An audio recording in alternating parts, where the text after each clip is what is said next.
बिस्मिल्लाहिर्रहमानिर्रहीम। अस्सलाम वालेकुम। मैं हूं Nabeel Tariq but point of view Facebook और यूट्यूब चैनल से। आज फ्रीडम ऑफ स्पीच पे बात करते हैं। आज़ादी राय पाकिस्तान में ये कितनी मकबूल चीज़ है, कितनी की इस्तेमाल होती है। बदीन की मैं आपको एक बात बताता हूँ। सिंध में बदीन के लोग ये पानी पीते हैं।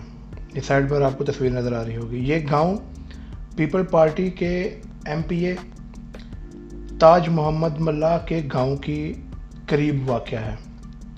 कोस्टल बेल्ट में दिन ब दिन सूरत हाल ख़राब होती जा रही है। ये पिछले 40-45 सालों से भी ज़्यादा से ये चीज़ चल रही है।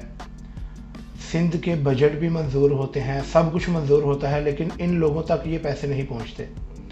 कुछ फर्में प्राइवेटली उधर वेल्स लगा रही हैं, उनकी वीडियोस भी यूट्यूब पे मौजूद हैं, लेकिन गवर्नमेंट कुछ नहीं करती। सिंध गवर्नमेंट में आए दिन लड़कियां उठाई जाती हैं, वो लाहौर से बरामद हो रही होती हैं महीने बाद 2 महीने बाद। काफ़ी केस ऐसे हैं जो कि रिपोर्ट नहीं होते, और जो रिपोर्ट होते हैं वो मीडिया पर नहीं आते।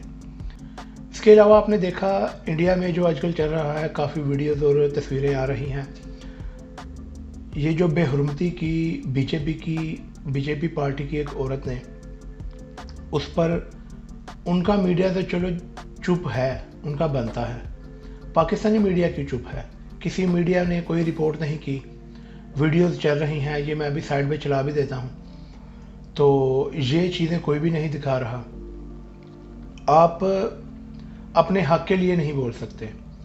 ये जिस तरह मेरा पेज फेसबुक का पॉइंट ऑफ व्यू, इसमें 6 दिन पहले मैंने एक वीडियो लगाई साद रफ़ीक की, और मैंने उन्हें अप्रिशिएट किया। TLP के साद रफ़ीक को मैंने अप्रिशिएट किया कि आपने इंडिया के बारे में बोला है कि उनको ये इस चीज़ का जवाब देना चाहिए। वो अलग बात है कि वो साद रफ़ीक अभी तक इंडिया के सफ़ीर को वापस इंडिया भिजवाने के लिए अभी निकले नहीं, क्योंकि शायद ऊपर से कॉल नहीं आई। तो खैर, वो मैंने वीडियो लगा दी फेसबुक पर, उस पर कोई गाली गलौच नहीं था, कोई कुछ नहीं था।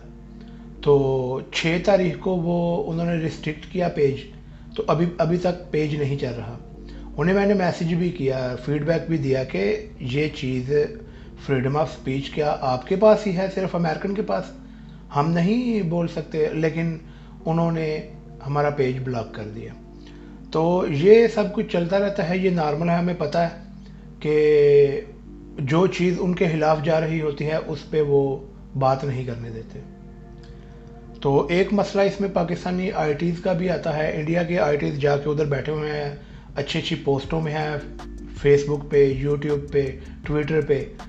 तो शायद वो ये चीज़ें करते हैं पाकिस्तान के ख़िलाफ़, उन्होंने तो ये करना है।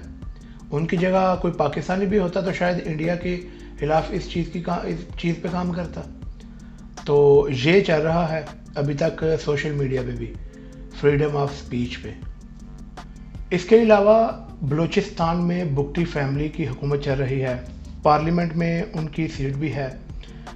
आप उन्हें पोस्ट टाइकन में इलेक्ट्रिक 2022 मॉडल में फिरते हुए देखेंगे, लेकिन उनकी जो पीछे की तस्वीरें हैं वो कोई नहीं दिखाता। उनके हर साल बजट पास होता है और वहाँ के बच्चे, उन्हें तालीम नहीं दी जाती। कोई स्कूल का कोई निज़ाम नहीं है बलूचिस्तान में, कोई इंफ्रास्ट्रक्चर नहीं है। पिछले साल भी इमरान खान ने मंजूर करवाए थे और रोड बनवाए थे वहाँ पर। उसके बाद ये टूरिज़्म बढ़ी थी, बहुत अच्छे इलाके हैं, लेकिन वहाँ पर इल्म का कोई दूर से तल्लुक़ नहीं है, इंटरनेट प्रॉपर अवेलेबल नहीं है। ये बलूचिस्तान की सूरत हाल है। उसके अलावा पंजाब में मीडिया, आप ये कल से वीडियो देख रहे होंगे, ये शायद आज ही चली है, समा की। वैसे तो हम बायकॉट किया हुआ है समा का, लेकिन ये है कि एक प्रोग्राम में अलीम खान का नाम लिया गया और वो आवाज़ म्यूट कर दी गई। ये है पाकिस्तान की फ्रीडम ऑफ स्पीच, बोलने की आज़ादी। उसके बाद 25 मई को फ्रीडम ऑफ स्पीच का सबसे बड़ा नमूना आपने देखा। बच्चे, बूढ़े, औरतें वहाँ पर मौजूद थे, जो कि उनका हक था एहतजाज करना पुरअमन। वहाँ पर शेलिंग की गई, जो भी हुआ वो आपने देखा। वो किस किस ने बैक एंड पे करवाया, कैसे कैसे वो हुआ, कैसे अदालत के हुक्म की तामील नहीं की गई, वो सब आपके सामने है। मीडिया पर कोई रिपोर्ट नहीं आई। मीडिया पर तब रिपोर्टें चल रही थी वो तुर्की गए, तो वो तुर्की से, अभी तुर्की गए नहीं थे, तो तुर्की के इश्तिहारात करोड़ों अरबों रुपए के वो मीडिया पर चल रहे थे और मीडिया के मुंह बंद थे। यूट्यूब का ये फ़ायदा है, यूट्यूब पे आपको हर चीज़ मिलती है, आपकी मर्ज़ी है आप किसे देख रहे हैं, किसे सुन रहे हैं। बयानिया आपको हर किस्म का मिलता है। उसके बाद रिटायर फौजियों के साथ क्या हुआ वो भी आपने देखा, प्रेस क्लब के बाहर उनको भी बोलने की इजाज़त नहीं थी। फ्रीडम ऑफ स्पीच का बड़ा नमूना आपने वहाँ भी देखा। बोलने की आज़ादी उन तक नहीं है और हमारी आवाज़ कहाँ तक पहुँचेगी। यही वजह है कि अवाम को बोलने नहीं दिया जाता, दबा कर रखा जाता है और ये खुद करप्शन करते हैं। और बड़े बड़े जो बोलने वाले चैनल हैं जिनको लोग देखते हैं उनके ये मुंह बंद कर देते हैं। तो बेहतर हाल ये है कि आप यूट्यूब देखें, फेसबुक, सोशल नेटवर्क पे हर चीज़ अवेलेबल है। इन चैनल्स का बायकॉट करें ताकि इन्हें पता चले। ये कुछ मुहर्रकात थे जो मैंने आपके सामने रखे फ्रीडम ऑफ स्पीच पे।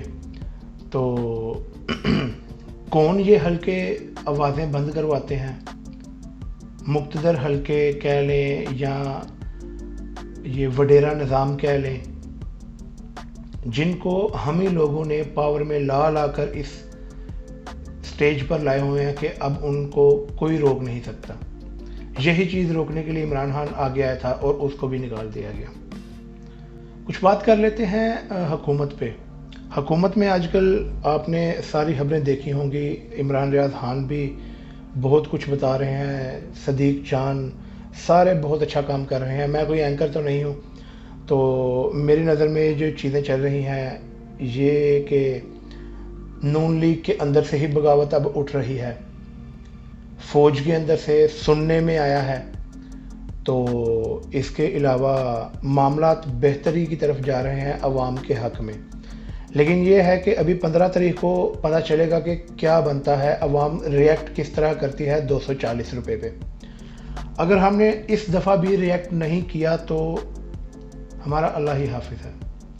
आज की वीडियो के लिए इतना ही, मुझे इजाज़त दीजिए।